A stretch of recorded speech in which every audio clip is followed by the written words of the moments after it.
de Daniel, capítulo 2, 31 ao 35, diz assim: E tu, ó rei, estava vendo, e eis que uma grande estátua, esta que era imensa e de extraordinário esplendor, estava em pé diante de ti. E a sua aparência era terrível. A cabeça era de fino ouro, o peito e os braços de prata, o ventre e os quadris de bronze, as pernas de ferro, os pés em parte de ferro e em parte de barro.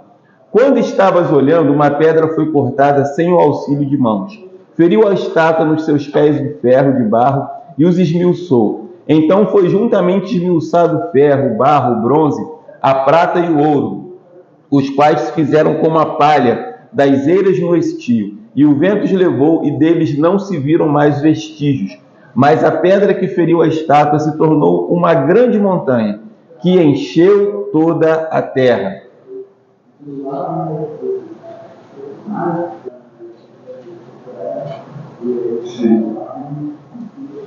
E aí, Daniel, ele, que já havia interpretado tantos sonhos, ele fala a respeito do que seria essa estátua vista por Nabucodonosor.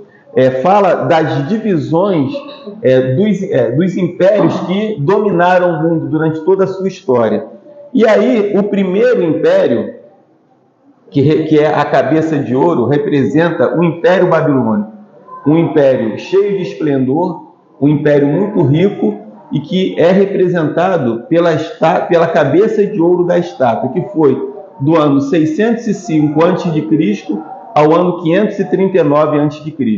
Depois, o Império Babilônico dá lugar a um império menos glorioso, que era representado pela estátua, os peitos e os braços de prata, que é o capítulo 2, versículo 39.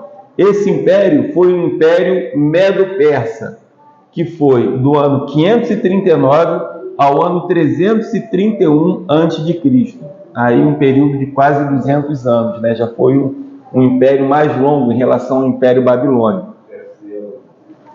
O terceiro império, aí ele diz aqui, né? Depois de ti se levantará um reino inferior ao teu. Depois do Império Medo-Persa, nós temos aqui esse outro império que surge e que já é inferior, aonde diz aqui que ele tinha os lombos de bronze, que é o Império Grego. Nós estudamos aqui na matéria de Novo Testamento a respeito do Império Grego. Como é que o mundo foi helenizado, né? Como é que o mundo ele foi preparado para a vinda de Jesus através do Império Grego. Deus usou o Império Grego porque a língua foi unificada. Então, com a unificação, com o mundo inteiro falando grego, tanto que o Novo Testamento foi escrito em grego, foi muito mais fácil alcançar o Evangelho, alcançar o mundo. Então, esse terceiro império que surgiu foi o Império Grego, o ventre de bronze. E aí depois vem o quarto império, que são as pernas de ferro, que é o Império Romano. O Império Romano ele é representado pelas pernas de ferro, pela dureza desse império, né? Pela violência. Era um império muito violento. Tanto que quando Jerusalém, depois no ano 61 depois de Cristo, foi dominada, eles... faltou luz. Eles crucificaram vários judeus aos olhos daqueles moradores de Jerusalém que estavam dentro das muralhas. Então era um império conhecido pela sua violência, o Império Romano. E aí depois, apagou aqui, né, faltou luz, mas depois vai surgir um outro império que ainda não se estabeleceu. E esse outro império que vai surgir, a Bíblia diz o seguinte, que são os pés da estátua, que tem parte de ferro e parte de barro. Os pés da estátua, eles eram misturados entre ferro e barro. E aí a gente vai observar que esse novo império que ainda vai surgir, que não surgiu, ele é derivado do Império Romano. Esse novo império, ele traz características do Império Romano, mas ele não é tão forte quanto o Império Romano. Por quê? Porque ele também tem partes de barro. e o barro misturado, né? E o barro é um elemento frágil. Então, os pés da estátua, eles representam esse último império que o mundo vai ver e que tem parte da força do Império Romano, mas que também tem a fragilidade do barro. Deixa eu ligar aqui o computador de novo. A gente fala de pés, isso daí é muito simbólico também, porque os pés eles têm 10 dedos. E esse último império que a humanidade vai presenciar, ele vai ser composto também por 10 reis, 10 presidentes, né? Que na época, quando esse império surgir, essa questão de reis já não vai mais existir, como nós sabemos que não existe hoje. O que existem são presidentes. E aí, a Bíblia fala a respeito de uma pedra cortada sem o auxílio de mãos. E essa pedra cortada sem o auxílio de mãos, ela desce dos céus e ela atinge os pés da estátua.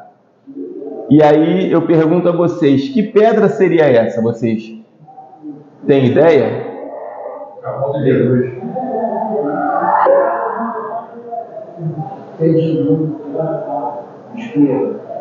Quem seria a pedra?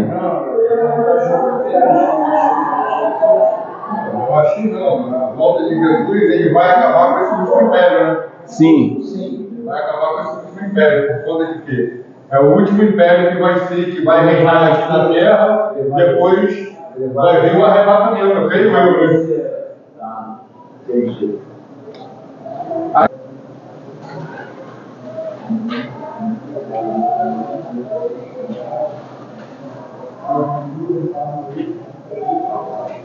E aí a pergunta que eu fiz para vocês quem seria essa pedra que vai destruir esse último império, que vai esmagar os pés da estátua, essa pedra que cai do céu?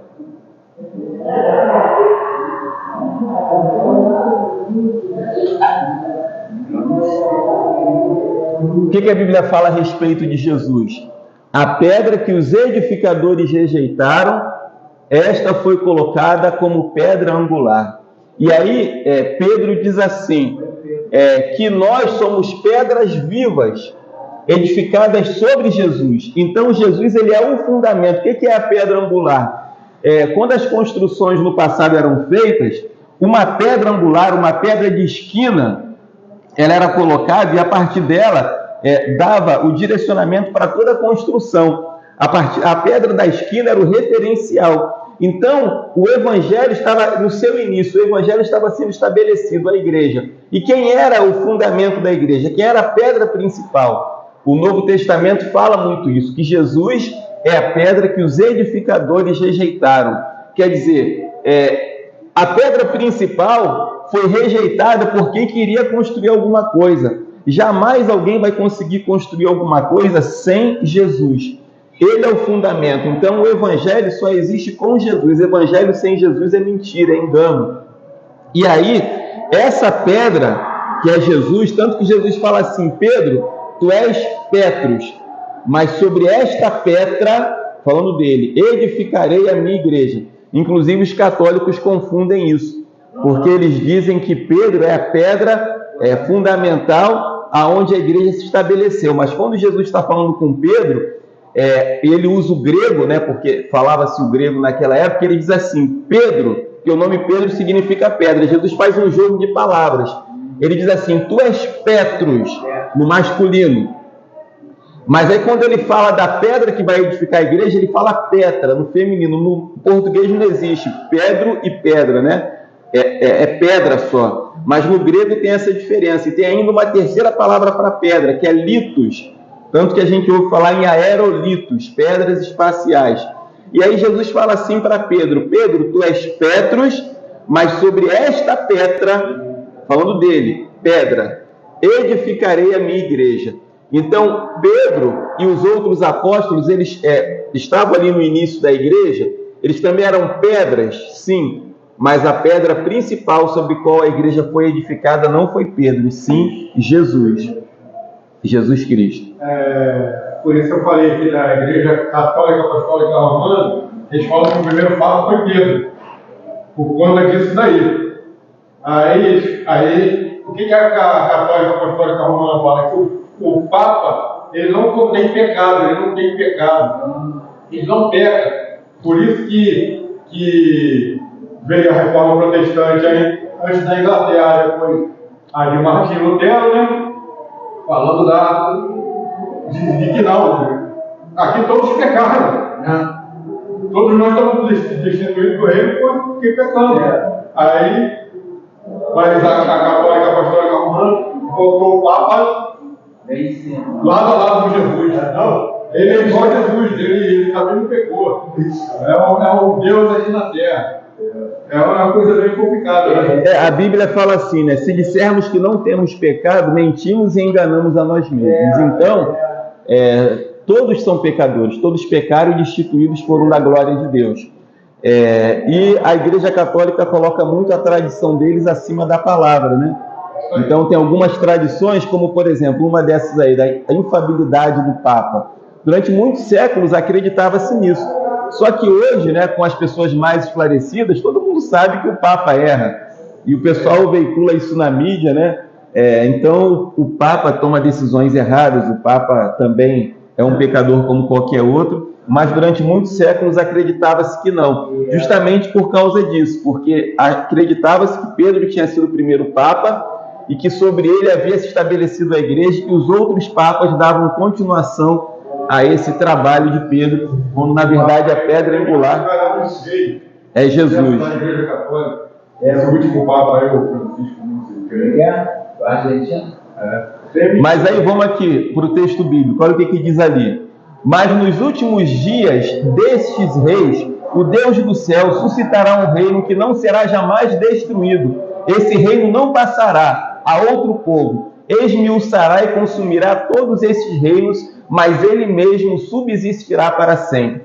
Gente, quando nós olhamos a configuração geopolítica mundial, nós podemos observar o seguinte: a Bíblia fala desse último império, que são os pés com 10 dedos.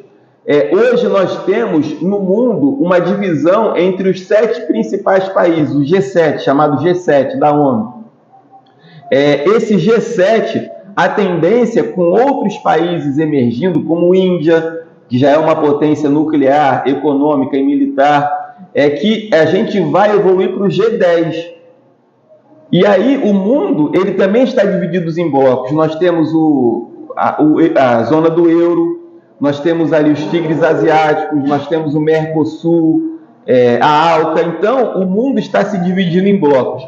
De maneira que, quando a profecia se cumprir, o mundo ele vai estar estabelecido num reino, esse último império, né,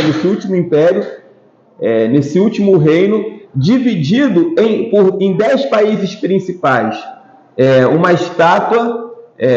assim como ela tem 10 dedos, também esse último império vão haver 10 governantes principais. 10 núcleos. Isso. E aí, esses reinos, eles serão esmiuçados e destruídos por quem? Pela vinda de Jesus, que para o estabelecimento do milênio. Gente, eu só consegui entender o que era milênio há mais ou menos 3 anos atrás. Se tem uma aula que vocês não podem perder, vai ser a última, é o milênio. Porque na Bíblia a gente às vezes passa assim numa leitura superficial e não consegue entender o que é o milênio. Mas depois de estudar bastante o assunto, eu até preguei uma mensagem sobre o milênio. Eu vi quão maravilhoso vai ser esse período aqui da volta de Jesus, onde ele vai estabelecer um reino, um governo mundial.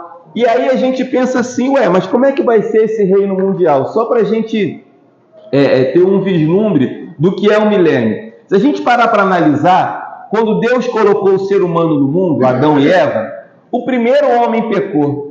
Então, desde que o mundo foi criado por Deus, o mundo nunca foi aquilo que Deus idealizou. É como se Deus tivesse feito um piloto para escrever e esse piloto nunca funcionou. Então, no meu entender, existe, digamos assim, uma frustração no coração de Deus por nunca ter visto a sua criação existir da forma que ele sempre sonhou. Deus queria que houvesse desde o princípio justiça social. Deus nunca quis que houvesse enfermidade.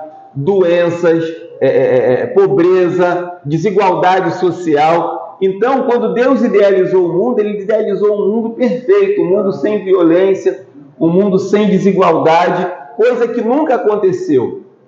Já da primeira família houve o assassinato. Por isso que se criou o céu, né?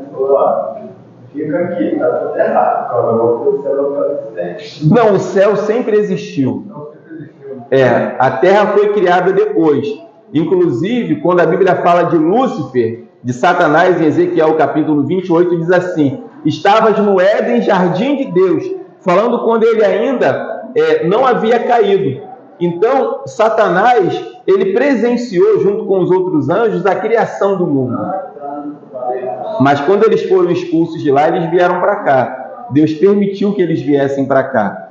Quer dizer, e desde que Deus criou o mundo, sempre foi uma bagunça. Mas quando isso vai mudar? Isso vai mudar no milênio. Olha o que a Bíblia fala aqui no texto que a gente leu. Mas nos dias desses reis, o Deus do céu suscitará um reino que não será jamais destruído. Esse reino não passará a outro povo, esmiuçará e consumirá todos esses reinos, mas ele mesmo subsistirá para sempre. Então nós podemos classificar a vinda de Jesus a esse mundo em duas etapas. A Bíblia fala assim, uma profecia a respeito de Jesus, que ele virá como um ladrão na noite. O ladrão é visto? Não. Como teve o caso de uma irmã aqui da igreja, que quando ela acordou de manhã, a televisão grandona que ela tinha comprado e colocado na sala tinha sumido. Entraram pela janela, levaram a televisão, ela não viu. Então o ladrão, ele vem sem ser percebido e ele tira alguma coisa. O que vai acontecer no arrebatamento? A Bíblia diz que estarão dois no campo. Um será tomado e o outro será deixado. Dois estarão dormindo numa cama. Um será tomado e outro será deixado. Então, por que Jesus dá a comparação de cama e campo? Para ele falar da universalidade do evento do arrebatamento, que vai ser mundial. Não vai ser um evento local. Então, vai ter gente, por exemplo, hoje, agora a gente está acordado. Mas no Japão as pessoas estão dormindo. Quando houver o arrebatamento, ele vai acontecer no mundo inteiro. E pessoas desaparecerão. Escolhidos de Deus, homens e mulheres de Deus que já foram salvos. Essas pessoas serão tiradas do mundo através do arrebatamento. E aí é que entra uma questão que a gente já viu acontecer nos nossos dias, que é a seguinte. Não, antes de eu falar sobre isso. Então o arrebatamento vai ser Jesus vindo como ladrão. Mas a Bíblia fala também da vinda de Jesus como relâmpago que sai do Oriente e se mostra no Ocidente. Relâmpago que sai do Oriente e se mostra no Ocidente. Quando é que vai ser essa vinda de Jesus nesse modelo? Aqui, no início do milênio, porque a Bíblia diz que todo olho o verá. Vai ser aqui, no final dos 7 anos da grande tribulação, que Jesus vai pôr fim a esse império, a esse último império, e vai ser nesse período aqui que vai se iniciar esse reino que nunca terá fim, o reino milenar de Jesus. Mas aí a gente se pergunta, como é que vai ser o estabelecimento do governo do anticristo? A gente vai se aprofundar mais quando a gente falar sobre grande tribulação. Mas vocês querem ver uma coisa interessante? Durante a Covid, o que eles fizeram com a população mundial? Fique em casa, toque de recolher. Por quê? Por causa de um evento que não foi tão catastrófico assim. Apesar de ter morrido muita gente, a Covid foi o quê? Uma pandemia que matou muita gente, mas que deu uma sacudida no mundo, mas que não foi um evento tão grave assim. Agora vocês imaginem no mundo inteiro, quando aconteceu o arrebatamento, milhões de pessoas desaparecendo inexplicavelmente. O que esses governantes vão poder fazer?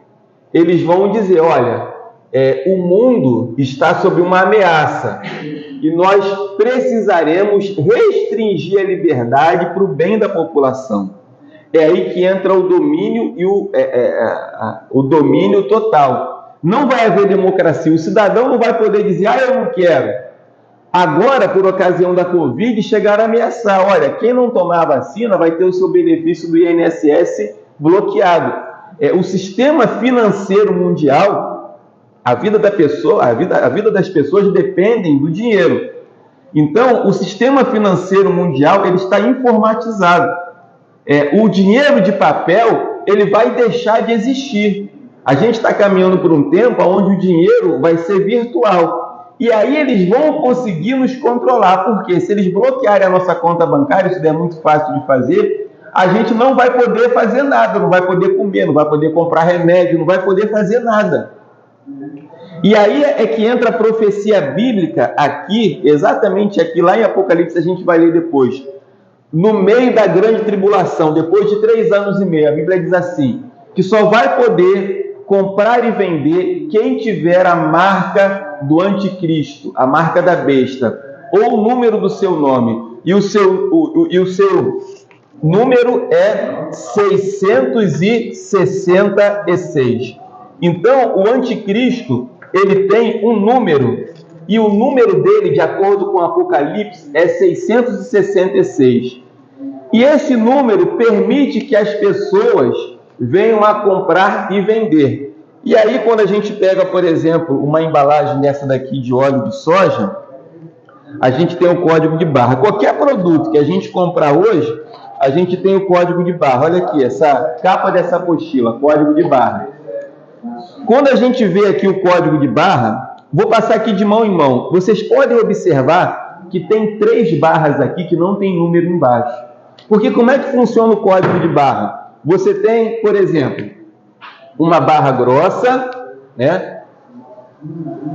E uma barra fina do lado. Esse piloto aqui já deu o que tinha que dar. Deixa eu ver se tem outro.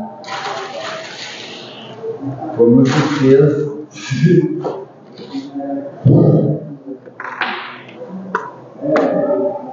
Não está aqui. Mas, deu para entender, né? Isso, por exemplo, quando o computador ele vai ler o código de barra, você tem uma barra grossa e uma barra fina do lado. Isso daqui, de repente, representa o número 7. Quando você tem 2 barras finas, uma do lado da outra, você tem o número 6. Então, quando a gente pega qualquer código de barra, a gente observa que tem aqui 2 barras finas no início, 2 barras finas no meio e 2 barras finas no final. Essas 3 barras representam o 666. E aqui, ó, nesse código de barra que eu peguei, tem o número 6 aqui. Se vocês olharem em cima do número 6, são 2 barras finas. Então, a gente